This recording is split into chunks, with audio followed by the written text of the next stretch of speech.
Veuillez, s'il vous plaît, dire votre nom d'équipe à la caméra. Vous avez 15 minutes pour la présentation. Je vous montrerai le temps restant à l'aide des cartons aux 7, 4 et 2 minutes ainsi qu'aux 30 secondes restantes. Je ferai le décompte des 5 dernières secondes avec mes doigts. J'afficherai un carton indiquant à la fin de votre présentation. Une période de questions d'une durée de 5 minutes chronométrée suivra.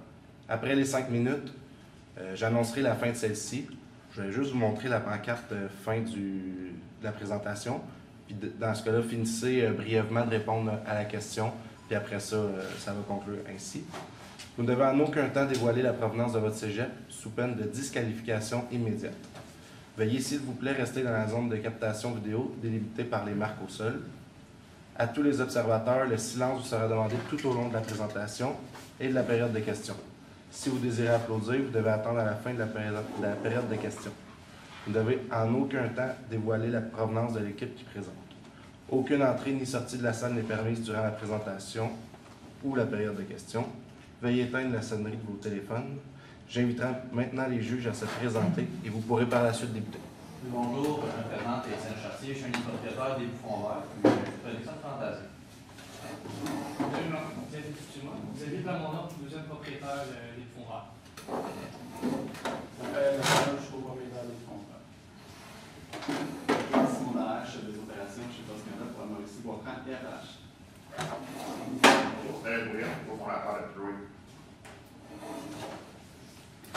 Donc, bonjour, nous sommes Solution GCH. Je me présente, Jalien Hébert. Voici mes collègues Nicolas Gagné et Mathilde Charbonneau. Nous sommes très ravis d'être ici aujourd'hui avec vous afin d'apporter des idées et des solutions. Donc, pour commencer, nous allons commencer par le mandat. Donc, une brève description des objectifs que nous avions aujourd'hui. Le FFOM, donc une analyse des forces, des points améliorés, les opportunités et les menaces. Les stratégies de solutions que nous avons trouvées. Puis, pour donner la conclusion, ainsi qu'une période de questions.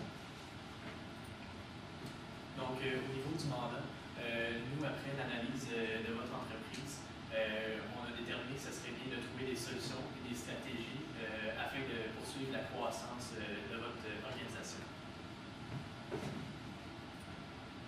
Pour le FFOL, donc au niveau des forces, nous avions remarqué qu'il y avait une très belle énergie au sein de l'entreprise. Vous avez vraiment une envie de pousser l'entreprise le plus loin possible, une persévérance.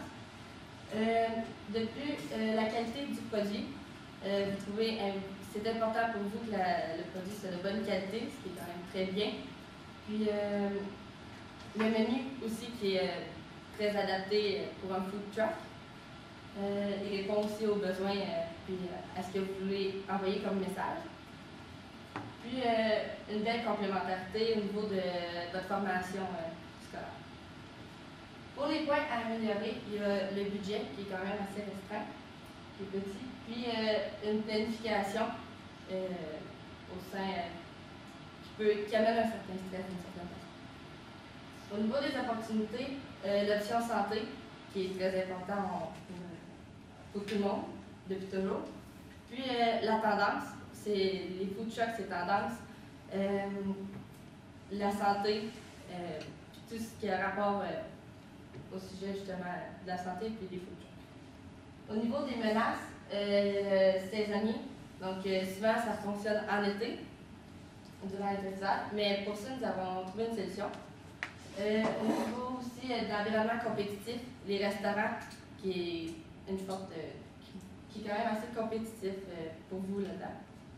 Puis un épuisement, on voit une certaine fatigue à gérer tout en même temps. Puis,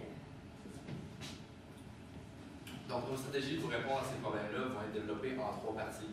Premièrement, on va vous aider à réduire la tâche de gestion, puis on va en général restructurer votre manière de gérer votre entreprise. Ça va passer par la sélection de vos festivals, comment se centrer sur ce qui nous rapporte le plus. Ensuite, les relations avec l'industrie des festivals, tout dans l'objectif d'améliorer et de rendre la gestion plus facile. Finalement, un changement au niveau de la charge de travail, parce qu'on remarque que vous investissez énormément de temps dans votre entreprise, puis on va essayer de rendre votre temps le plus productif possible. Au niveau des opérations, comme ma collègue l'a mentionné, présentement on est saisonnier, c'est la saison forte c'est en été, mais on va essayer d'offrir quelque chose pour pallier à ça et bonifier la croissance.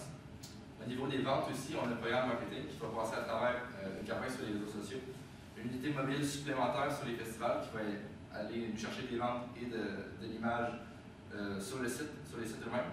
Puis finalement un programme de fidélisation. On sait que les food trucks, c'est compétitif, puis souvent les gens recherchent de nouvelles expériences à chaque fois. Fait essayer de fidéliser un petit peu plus ce client-là, ça va nous aider. Donc pour commencer au niveau de la gestion, pour la sélection des événements, on a remarqué que la liste d'événements aussi dans lesquels vous êtes présents présentement est assez variée, avec des clientèles cibles variées également. La santé, ça nous parle en tant que jeunes, et les milléniaux en général, c'est une des générations qui accorde beaucoup d'importance à ça, autant l'environnement, l'écologie, un petit peu ce côté-là qu'on va aller chercher dans les festivals qui ont une clientèle un peu plus jeune. Donc on pensait à des endroits comme Oshéaga, comme des festivals de musique électronique, on va aller chercher une clientèle plus dans ce sens-là. Aussi au niveau du volume, on sait qu'opérer le camion comme ça demande énormément d'organisation, énormément de préparation et beaucoup de ressources pour être présent dans un festival. Donc on va essayer de faire en sorte que quand on est présent dans ces festivals-là, ça nous rapporte le plus possible. Donc on voudrait chercher un plus grand volume de ventes par festival plutôt que d'être présent dans un festival chaque fin de semaine.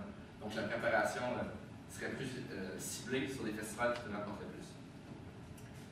Ensuite, la relation avec l'industrie.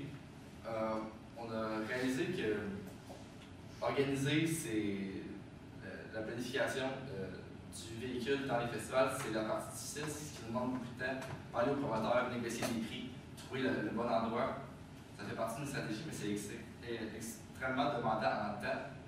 Donc, avoir les bons partenariats, connaître les bonnes personnes, on pense que ça vous aiderait à simplifier ça, puis à rendre ça plus fluide dans votre entreprise. Il y a plusieurs manières de faire ça. Les gens dans l'événementiel, on a l'impression qu'ils sortent, sont disponibles, sont dans les milieux. Puis peut-être aller dans les événements 5 à 7, essayer de vraiment participer au niveau du réseautage, ça permettrait de simplifier la gestion de l'entreprise. Surtout au niveau de la préparation et de la planification. Aussi maintenir les liens, essayer de créer des liens durables avec les festivals que vous faites ou avec des gens clés que vous rencontrez. Ça peut sembler évident, mais un partenariat qui dure longtemps, ça rend les choses beaucoup plus faciles à mettre en place année après année. Donc ça simplifierait la tâche. Finalement, la réduction de la charge de travail, vous faites ce que vous êtes les meilleurs, ce dans quoi vous êtes les meilleurs, la gestion, l'administration, la préparation des menus, etc. Mais le gros du travail sur les sites, le nettoyage des cuisines, la préparation de base de la nourriture, on pense qu'on pourrait employer quelqu'un pour ça. Évidemment, ce serait seulement pendant la période saisonnière la plus estivale, la plus demandante. Ça pourrait vous réduire la tâche et vous permettre de continuer de travailler sur ce qui est important. Pour les opérations, donc nous avons réfléchi à ça, puis en lien avec la menace qui était saisonnière, nous avons pensé à une solution de fonctionnement en continu. Donc, vous pourriez continuer tout au long de l'année, pas seulement l'été durant les festivals. Ça, par exemple, à une plus petite échelle, donc nécessairement un plus petit menu en fait, puis un plus petit, de plus petits événements. Donc ça réduirait aussi le stress, puis ça peut vous permettre de continuer les études avec moins d'événements, moins de grosses organisations. En lien avec modifier le menu, en fait, selon les saisons. Donc les saisons plus froides, vous pourriez apporter des services plus la nourriture chaude en fait, des thés, des tisanes, chocolat chaud, des idées comme ça en fait.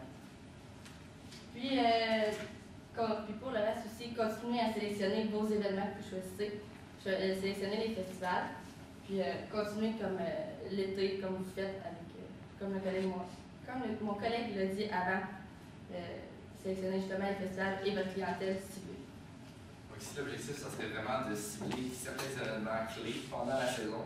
Évidemment, on n'a pas le temps d'exploiter l'entreprise à son maximum pendant les saisons plus froides, mais il y aurait certains événements qui pourraient aller nous chercher une visibilité accrue, puis aller chercher des ventes aussi. Je pensais à un festival comme l'Igloo Fest ou certains plus petits événements où ça serait quand même abordable de rentrer rapidement.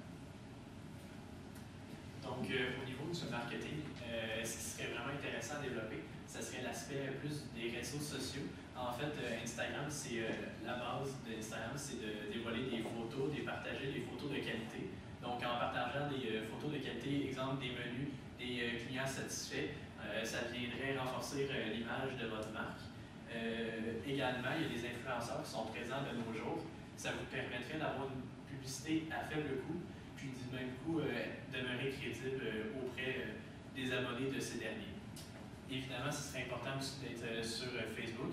De plus en plus, les jeunes sont sur les médias sociaux, puis Facebook en fait partie. On a un aspect aussi plus créatif au niveau du marketing. On l'a intitulé l'unité mobile. En fait, ça serait une solution qui pourrait faire en sorte que si, par exemple, vous avez une mascotte ou quelqu'un qui se promène en vélo dans le festival, en fait, il pourrait vous permettre de faire des ventes, mais du même coup, l'employé que vous allez engager pour faire le travail, vous allez le rémunérer aux ventes qu'il va faire. Donc, si, par exemple, dans un festival, l'employé qui sert l'unité mobile sert des fruits, c'est un luxe qu'on pourrait dire parce que dans les festivals, habituellement, on trouve simplement de la nourriture plus grasse, on pourrait dire. Donc, les clients sont prêts à aller acheter des produits beaucoup plus chers qu'en épicerie.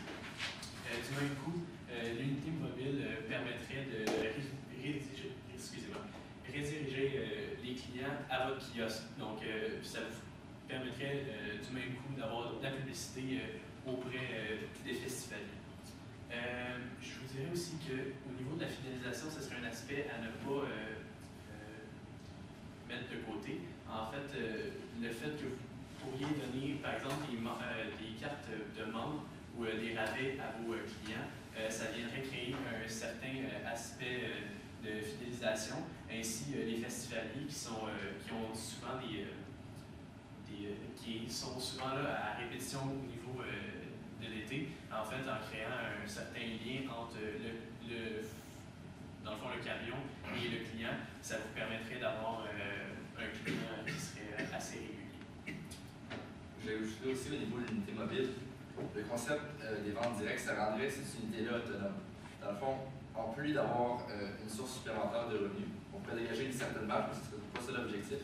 Si, par exemple, un emplacement de camion qui coûte cher, on serait pas capable d'avoir un emplacement de camion qui coûte cher à l'avant, mais si on est plus en arrière, avoir cette unité mobile-là, qui prendrait moins de superficie, qui serait plus à l'avant, nous permettrait d'avoir une certaine image, d'aller chercher une certaine attraction du client et le rediriger vers notre kiosque moins dispendieux qui est plus à l'arrière. Puis ce petit stand-là pourrait aussi fournir des trucs comme des fruits, ça pourrait être des boissons, ça pourrait être n'importe quelle idée créative que vous avez, tant que c'est facile de le maintenir dans une petite superficie, parce que ça serait ça le concept. L'employé ici vous coûterait très peu parce qu'il réaliserait ses propres ventes à cette unité-là. Donc l'objectif, ça serait ça, d'avoir ça, une publicité mobile autosuffisante qui ne vous coûterait pas grand-chose. En conclusion, améliorer la gestion, bonifier les opérations, puis accroître le marketing pour booster vos ventes, accroîtrait la valeur de votre entreprise et vos revenus sur une base de court terme. Toutes nos solutions sont basées en fonction que vous êtes une entreprise en démarrage, que les budgets sont limités, donc et les réseaux sociaux et le développement de nos solutions en général mis sur ce fait.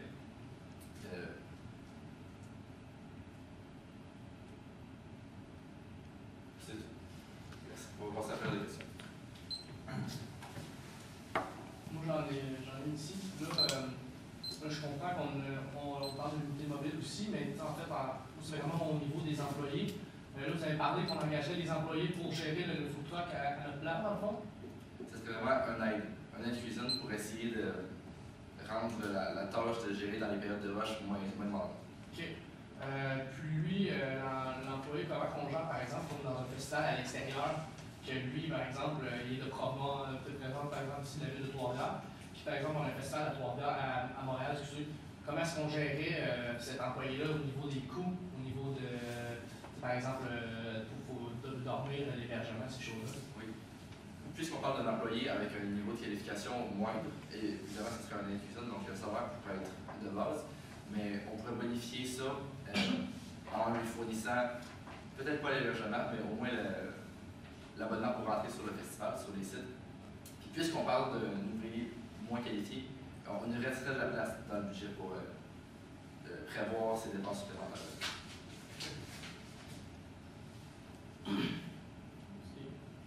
Ben, moi, j'en avais avant. Ça, j'ai bien aimé votre point. C'était original de l'unité mobile. Là, je sais pas trop. Dans le fond, vous avez parlé de la mascotte ici. Serait possible juste de me démêler un peu, en fait. Là, vraiment plus de parler de ce concept-là. Comment vous voyez ça? C'est vraiment un vélo qui se promène, qui vend des pommes, des oranges, puis qui maintenant lui la dirige son kiosque. C'est mettons, comme quand tu vas au baseball, quelqu'un qui vend des pinottes. Oui, c'est le même genre. Brandé fond vert, donc ça les redirigerait aussi vers le kiosque principal. Puis l'article pourrait changer par jour de festival ou par festival. À chaque fois, on pourrait offrir un nouveau produit, garder ça nouveau, garder ça frais. Puis le format lui-même pourrait changer. Et puis ça pourrait être littéralement un vélo qui se promène de site en site. Donc qui n'est pas tout le temps à la même place tout le festival. Donc on va chercher une clientèle qui se tient peut-être à des scènes différentes. Mais ça peut aussi être un stand un petit peu plus vaste pour offrir plus de produits. C'est vraiment flexible, non seulement en fonction de la taille de l'événement. Donc si on est à un gros événement, on peut peut-être être plus fixe, à offrir un petit peu plus de services.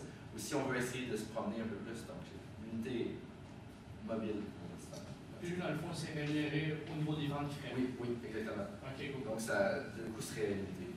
Puis la portion de vente le profit qu'il réaliserait quand même, ça nous permettrait de couvrir les frais d'avoir cette unité-là sur place, parce qu'évidemment, les festivals nous chercheraient quelque chose pour ça. Mais cette marge-là nous permettrait d'avoir une unité complètement autonome. Aussi, vous avez parlé de gagner en notoriété en fait, sur les réseaux sociaux. Peut-être l'influenceur, ces choses-là. Comment est-ce qu'on fait ça? Gagner en notoriété sur, par exemple, Instagram avec les influenceurs? On cible vraiment un influenceur clé qui nous permettrait de minimiser les coûts et d'avoir le plus d'impressions possible. Dans le fond, les gens qui ont entre 5 000 et 15 000 abonnés, en général, c'est des gens qui espèrent devenir professionnels à temps plein à ce niveau-là. Donc, on pourrait acquérir un grand nombre d'impressions, donc on peut avoir beaucoup de contenu de ces influenceurs-là pour un coût moyen. Donc, ça serait vraiment avec du volume. En allant chercher des influenceurs clés qui ont un nombre d'abonnés intéressants dans différents secteurs. Par exemple, quelqu'un qui produit beaucoup de contenu en musique électronique, par exemple, on irait chercher ça. Mais quelqu'un qui peut-être une page basée plus sur le contenu western, on irait chercher ça. Donc ça chercherait une clientèle variée. Puis je veux en mettre l'emphase sur ce point-là. Autour de 10 000 abonnés, c'est des gens vraiment passionnés, c'est des gens qui veulent avoir des partenariats avec des vraies entreprises crédibles. Ils cherchent ça. Donc ce serait vraiment pas difficile d'aller chercher pour une faible compensation. Une compensation minimale. Mais ça coûte aller chercher une compensation. Ça peut aller en fonction de l'influenceur, du nombre d'abonnés qu'il y a, puis du taux de conversion, à quel point il obtient des mentions j'aime sur ses posts. On est capable d'aller chercher ces informations-là facilement, du cas par cas. Mais par exemple, on peut estimer que sur 10 000 abonnés, peut-être qu'un contenu pourrait coûter 100 $. Donc on aurait 100 $ pour un bon taux de conversion pour 10 000 personnes avec plusieurs posts. Donc on aurait peut-être 5 posts différents au cours de la saison, parce qu'on ne peut pas les concentrer pour avoir l'effet le plus optimal. Mais le taux d'impression et le taux de conversion est avantageux comparé à une publicité comme sur Facebook, par exemple. Parce que ces gens-là sont vraiment motivés à travailler. Mais comme pour répondre à la question, c'est vraiment du cas par cas, en fonction du nombre d'abonnés et du taux de conversion. Du taux Mais juste une petite dernière question par rapport à ça, c'est tantôt en fait vous parliez de. On a pas ma question. Non, c'est bon, je vais vous laisser aller, je l'ai dit. Puis votre budget total pour vos stratégies environ, je pense que c'est combien? En bas de 500 $. Et ça s'étalerait aussi. Évidemment, on parle du court terme, on est principalement saisonnier, même si on parle d'expandre pendant l'hiver, ça serait vraiment à petite échelle. Donc le court terme, c'est vraiment pour la saison prochaine. Alors il faut concentrer nos efforts là-dessus. Dernière question. Ok, parfait. J'ai une note. Présentation au cours de français. Donc il y en avait beaucoup, ça m'a vraiment pas aidé par rapport à ça. Vous allez faire avec le fait que, comment vous pouvez faire, tomber le fait que du lundi au jeudi, pratiquement, il n'y a pas de camion qui roule. Comment on pourrait faire pour générer plus de journées de revenus? Oui. Évidemment, ça, c'est qui est difficile dans l'événementiel, on est vraiment concentré sur des petites périodes. Notre stratégie irait plus dans le sens de réduire le coût le plus possible quand le camion n'est pas opérationnel. Puis vraiment de maximiser nos journées de revenus. Donc, développer des stratégies pour, au lieu d'essayer d'être opérationnel le lundi, par exemple, ou de créer un événement pour le lundi, ça serait vraiment d'éviter que le camion nous coûte quelque chose pendant ces périodes de manque-là. D'essayer de réduire les coûts engendrés par l'entreprise pendant les périodes. Merci.